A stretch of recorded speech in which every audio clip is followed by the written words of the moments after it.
So here's a tour. We have the band switch right here. We have the regen control, which is controlled by pulling it in or out. Coarse tuning is here, and fine tuning is here. The antenna connection is down here, as is the ground connection and a pair of phones.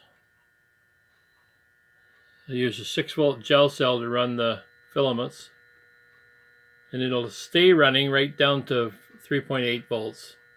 6 volts won't hurt a 201A. If that bothers you, put a resistor in it, but don't tell me about it, because I know they've tested them as high as 40 volts, so it doesn't really matter.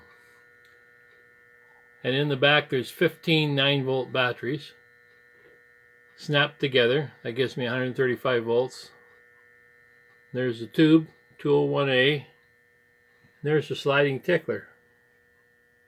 And I'll move the coil so you can see it moving. That gives you no regen. And that's the squeal. And in between, it works pretty good. Not much to it.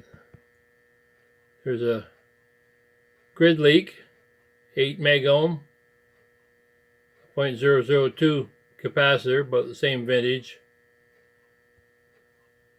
And a couple of tuning caps, which you can see there. And the coil. And that's about it. Why it works so well is anyone's guess. The knobs are drawer pulls because I wanted it to look vintage. And the finish is shoe polish.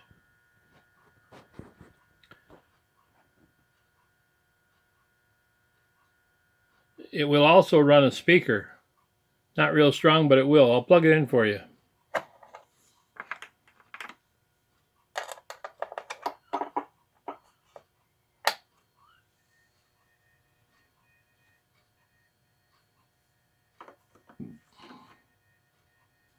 Takes a little adjustment. That's the speaker.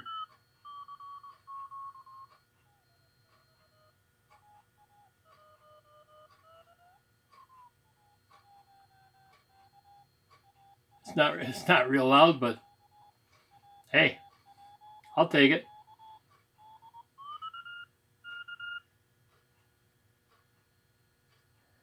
Here's what happens if you give it too much regen.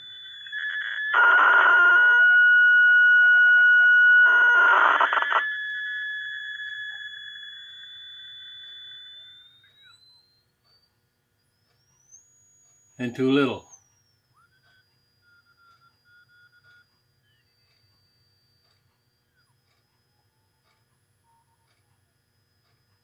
And that's the middle. So there it is. I have a circuit diagram, and it's nothing fancy. To me, the secret is the tickler, which is 10 turns, and the main coil is 60 turns. And because they meet at exactly the same angle, I think it works better. Also with this style, the plate sees the whole 135 volts, minus whatever it loses in the earphones. Otherwise, especially with the pot type regen, it can be down as low as 30 volts, 24 volts in around there. So that's certainly helps its performance. I've become a real fan of moving ticklers.